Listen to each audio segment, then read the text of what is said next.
Amanda here from createyourfuture.co. So today we have Coneigh joining us. Hi, Coneigh. Hi.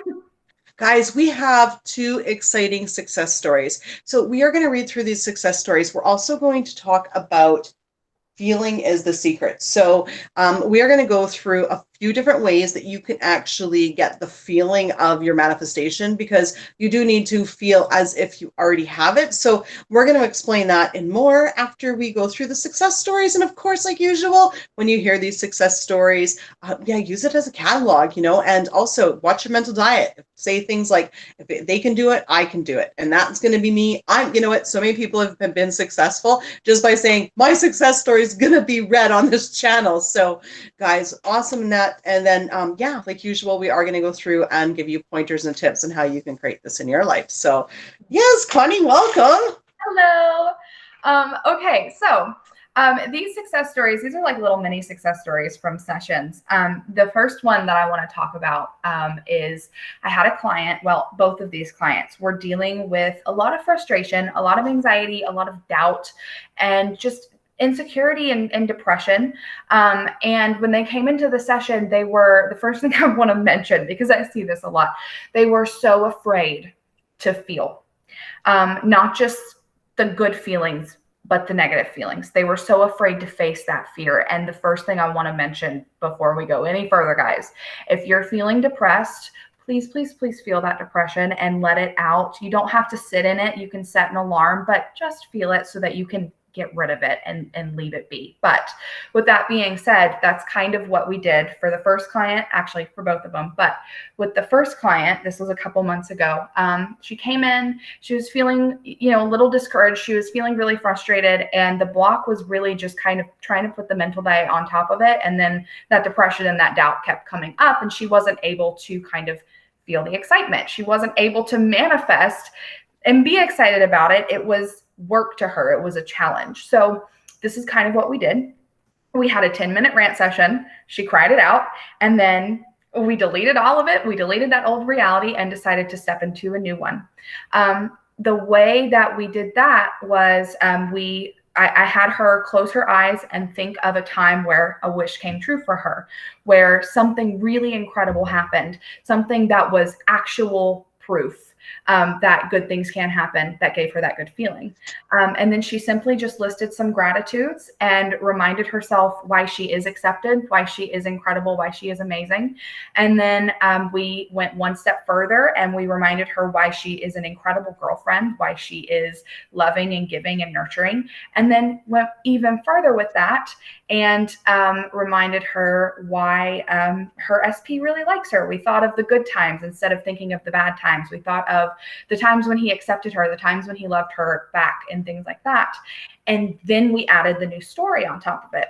Well, with both of the clients, but specifically with this one, she felt, oh my gosh, doing that, just those little steps beforehand to find that feeling.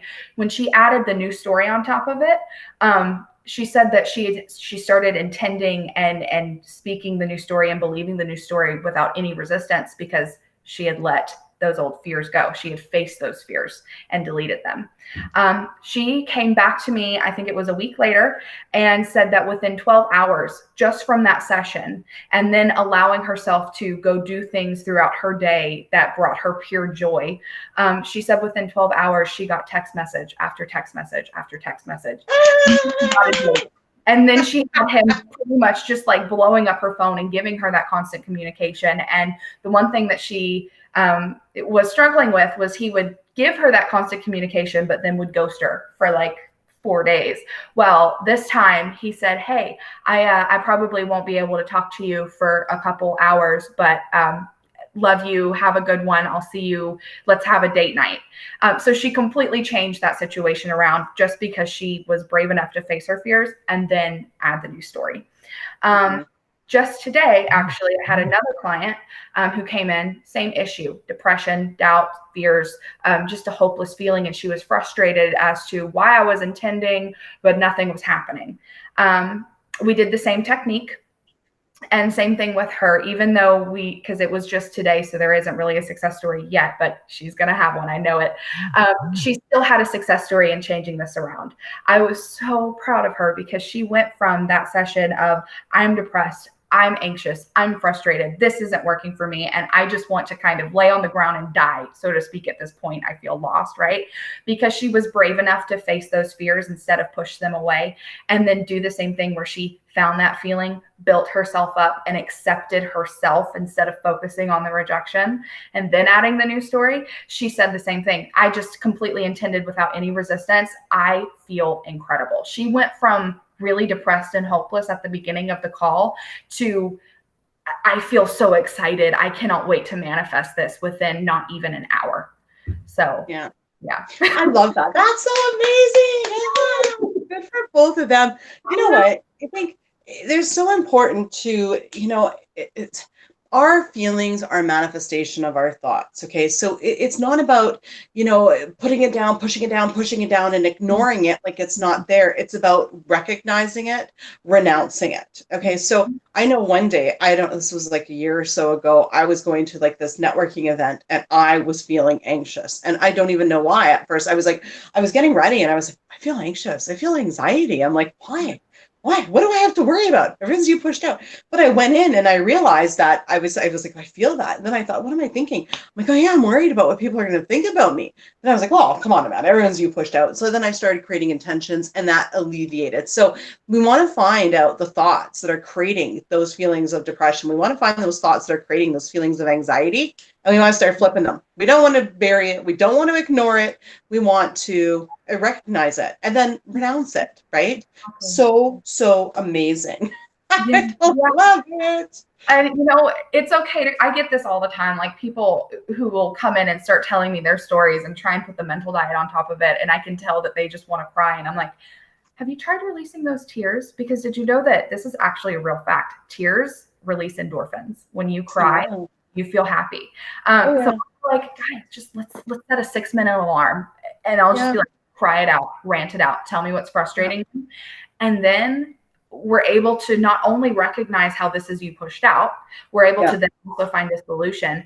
And I say it all the time, it's like cleaning out the closet when you lose a bunch of weight and then you go and buy new clothes and don't clean out the old clothes and take them to Goodwill, so to speak, right? And then you just try and hang the new clothes up with the old clothes and the closet rack breaks because there's not enough room. Right. It's okay to be a human. Well, and you know what, I mean, and that's one thing, and you know this for a fact, is in that time where there's all those negative stories coming out that are ranting in those moments, those are all the blocks that, so you know what, changing those into intentions, they're very powerful because those are the core ones. You know what I mean? Like I've never had, a block in myself saying, well, I don't love myself enough. No, that's never been my block. My block in my relationship was thinking that, guys didn't want relationships. So me saying I love myself didn't do anything to change that. It was all about me changing my story about the other person, the new story, right? So one thing I'd like to actually go through here is chapter 4 of Feeling is the Secret in Neville's book. Okay. Now, we always get this question, how do I feel it as if? Okay. So the first and foremost thing that I would like to share is you can feel it just by doing intentions, because it says right here, there is a feeling associated with every idea in the mind. Okay. To have something, to feel like you have something, is to just become consciously aware of it. Okay. So just by saying, I am a billionaire, you have now just generated the feeling inside yourself of being a billionaire. That's it. It's that simple. That's so simple. So you just need to do intentions, right? Now, the other thing that Coneigh was just talking about was, being grateful, right? Being happy and grateful. The other thing that we talk about is, remembering a time where you have created something in the past. So incredibly important, because that brings back that feeling of faith, right? So once you have that feeling of faith, you're really going to drop all resistance, because there's going to be no fight in your head. You're going to be like, oh my goodness, you know what? I totally got that rose last week. I can do this, right? So that's what our little list of mini manifestations that we give our clients, that's really what they're meant to do. So Yeah. So what are some other ways, Connie, that we can create the feeling, the feeling of having something? I know you've got great techniques that you use all the time. Yes. So my go-to, and this works every time, because at the end of the day, sometimes we as human beings have a tendency to focus on what's gone wrong instead of what's gone right in our lives. And the first step is, if you're having trouble finding that feeling, and this also works with finding belief too, go back into a memory, right? Go back into a core memory where something really good happened. It doesn't even have to be around manifesting. It can be that one time you got that birthday present for your birthday that you always wanted, or that time that you got accepted into college, the dream school that you never thought would be possible, things like that. Find that feeling and then go into the gratitude. That instantly reminds you, this is what's already gone right in my life, this is what's going right now, and if these things can happen, other things can happen too. Right. Another way, find and remember, when you do start to build that mini manifestation list and you do start to build those success stories, remind yourself, what have I already accomplished? What have I already done? Have pride in yourself. Have pride in the things that you've accomplished. That's instantly going to make you feel like, I'm a freaking bad butt. Like, thank you for keeping it PG. This is a family channel, Connie. I know, I was like, I watch my words here, but I know, right? that really helps remind you, like, who you are. And you know what I was going to say for my ladies out there, but this can work for anybody. Here's another simple way. I do this all the time. Go put on this. This is going to sound strange, but it works. When you're feeling down, when you're feeling like you can't find that, feeling of acceptance, go into your closet, put on your favorite outfit. For my ladies, do your hair and makeup. I mean, you don't really need that to be beautiful. You are beautiful just the way that you are, but it'll help. Put on your best heels. Even if you don't go out anywhere, look in the mirror, take selfies, take pictures, have a freaking photo shoot, and remind yourself how amazing you are. Remind yourself how much of a bad what you are. Again, that one has helped me specifically with like self-confidence issues. So Yeah. another one. Another one is, is visualizing a scene. I mean, that right there, because even if we're just narrating the scene or scripting, that again, as long as we're focusing on what we want, we're going to have and create the feeling within us of already having it. So that's also another really good way, by having mental conversations, right? So, having mental conversations, with the person in your head about what you want, right? Another good way, right, is ask yourself, what feeling are you looking to create? And then you can remember a time where you had that before. So I think you did it with one of the clients. She went back thinking about when they were happy together. Yeah. So dwell in when you were happy, I do it all the time when I've had a bit of a disagreement with Andrew. I'll be like, oh, he'll be over in a minute. And then I'll remember when he was his happy self, and then all of a sudden things shift like that, right? So, because how can you be upset when you're thinking about something good? Like, you can't, both emotions can't live in you in the same time. Yeah. Yeah. That's, and I tell people too all the time, play pretend. Go back to your 5-year-old brain when you had an imagination, and just allow yourself to kind of see what it's like in that moment, and feel it. Just allow yourself to feel it and remind yourself you deserve that happiness too. You are allowed to be that happy. And one thing I want to mention with the visualization, which it's funny because I wrote that down, I meant to go into that, but one thing I wanted to mention, our mind, starting with a memory, is incredible for visualization, and then going into that visualization to find the feeling, because our minds do not know the difference between what's real and what's a memory. And so if you visualize it as if it is a memory, it becomes real. Exactly. It's so funny. So here's a really good story for that. So, okay, I think it was like, I don't know, 8 years ago or something. I bought a dishwasher. Okay. And the dishwasher, what happened was it was a desk, like a countertop dishwasher. And I had it. I was so excited to get it that I had it on this pedestal. And I'm so worried that it wasn't going to work properly because it was so difficult for me to get it to my apartment. Sure enough, 30 days goes by, the thing breaks. Okay. So then I'm like, oh my goodness. Right. So then I take it. Okay. I exchange it. I get a new one. Right. No big deal. Okay. Well, guess what happens? Okay, so somebody, okay, not naming names, right? But forgets to take the tea bag out of the tea, and anyway, so the tea bag was anyways, it broke the dishwasher. Okay, so then I'm like, okay, but it was 8 years old, whatever, who cares? So I'm like, okay, we'll get a new one. Okay, so we go out, and as we were driving down to the store to get it, I was telling Andrea about when I bought the one that broke and how I had it, and 3 days later it broke, and I had to take it back and get it exchanged, blah, blah, blah, blah, blah, right? And so he was like, okay, so now we get another countertop dishwasher, same one as before. Well, not same, but similar, right? Take it home, gets it on the counter, we set it up, everything's fine for about, you guessed it, a month, okay? And all of a sudden, there's some smell and some noise coming from it. This time it ain't a tea bag, it just did it on its own. So anyways, it ends up breaking, an error message, all this water in it. So we dump it out, we take it back to the store, we exchange it, we get another one, works perfectly. So just me recalling to him what happened with the last one basically made, and then of course, he was like, well, we'll get a different one. I said, well, we can't get a different one. They're all the same. They're just all the same stuff, just a different name slapped on it. Okay, well, that sealed my fate right there. Because if I would have been like, yeah, we'll get a different one and this won't ever happen again, we may not have had to make that extra trip back. But, there was, how,